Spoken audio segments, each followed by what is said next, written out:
Hello friends, welcome to the Mirchi சமையல். இன்னைக்கு நம்மளுடைய சமையலில் என்ன பார்க்க போகிறோம் அப்படின்னு பார்த்தீங்கன்னா, ஒரு அருமையான அட்டகாசமான நல்ல ஒரு டேஸ்டான லஞ்ச் பாக்ஸ் ரெசிபி தான் பார்க்க போகிறோம். ஆமாங்க, உங்களுக்கு காய்கறின்னு சொன்னானே டக்குன்னு என்ன ஞாபகம் வரும்? கேரட். அந்த கேரட் வச்சு தான் இன்னைக்கு நம்ம ஒரு சாதம் தயார் பண்ண போகிறோம். கேரட் சாதம். ஆமாம், வீட்லேயே நம்ம இருக்கக்கூடிய பொருட்களை வச்சு சட்டுன்னு ஈஸியாக சுலபமான முறையில் குழந்தைகளுக்கு ரொம்ப பிடிச்சமான ஒரு கேரட் சாதம் தான் பண்ண போகிறோம். அது எப்படி பண்ணலான்னு பார்க்கலாம் வாங்க.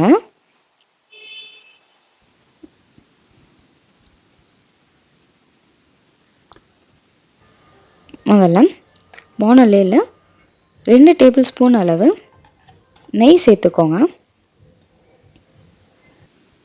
இன்னைக்கு நெய் வச்சு கேரட் சாதம் பண்ணிங்கன்னா டேஸ்ட் இன்னும் நல்லா இருக்கும். அதனால நெய் சேர்த்து பண்ணுங்க. நெய் சூடானதும் அதில் 1/2 டேபிள் ஸ்பூன் அளவு கடுகு, 1/4 டேபிள் ஸ்பூன் அளவு உளுந்தம்பருப்பு, 1 ஸ்பூன் அளவு சீரகம், 10-15 முந்திரி, கடலைப்பருப்பு 1 கை அளவு. இது வறுத்த கடலை எடுத்துக்கோங்க. இப்போ இது எல்லாத்தையும் நல்லா கலந்து விட்டுருங்க. கலந்து அது நல்லா பொரிஞ்சு வரட்டும். பொரியவும் இது கூட 3 காஞ்ச மிளகாய் சேர்த்துக்கோங்க. உங்களுக்கு காரம் அதிகமாக வேணும்னாலும் இன்னும் ஒரு மிளகாய் சேர்த்துக்கலாம்.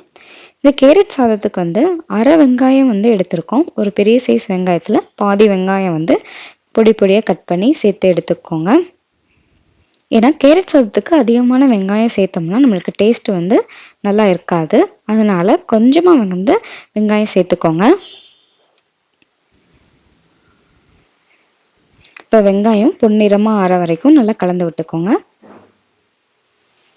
இதில் இன்னைக்கு 3 பெரிய சைஸ் கேரட் துருவி எடுத்திருக்கோம். அதை சேர்த்துக்கோங்க. கேரட்டை சேர்த்து நல்லா கலந்து விட்டுருங்க.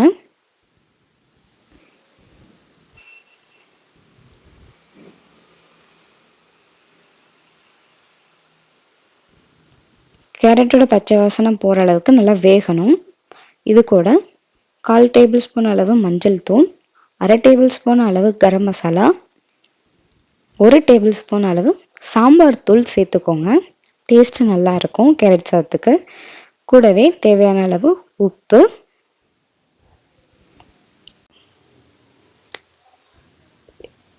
இந்த மசாலாவோட பச்சை வாசனை போகிற அளவுக்கு நல்லா வேக வச்சுக்கோங்க.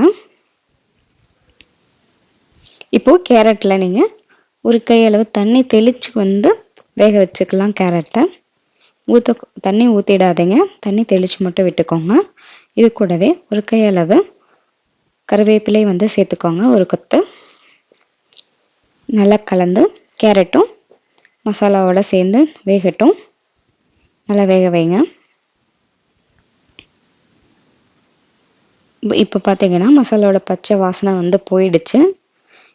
இதோட இன்னைக்கு 1 கப் அளவு அரிசி எடுத்து நல்லா வேக வச்சு எடுத்துருக்கோம். சாதம் பண்ணியிருக்கோம். இதோட சாதம் உதிரி உதிரியாக இருந்தால் நல்லாயிருக்கும். கொஞ்சம் கொஞ்சமாக சேர்த்து சாதத்தை கலந்து விட்டுக்கோங்க.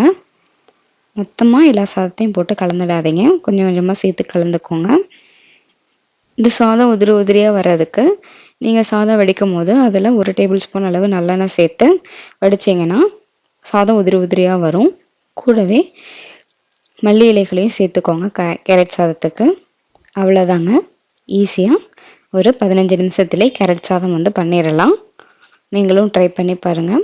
சூடாக சாப்பிட்டிங்கன்னா டேஸ்ட் இன்னும் நல்லா அருமையாக இருக்கும். குழந்தைகளும் நல்லா விரும்பி சாப்பிடுவாங்க. இந்த வீடியோக்கு ஒரு லைக் பண்ணிவிடுங்க. கூடவே நம்ம சேனலை சப்ஸ்கிரைப் பண்ணிக்கோங்க. பெல் நோட்டிஃபிகேஷனையும் கிளிக் பண்ணிக்கோங்க.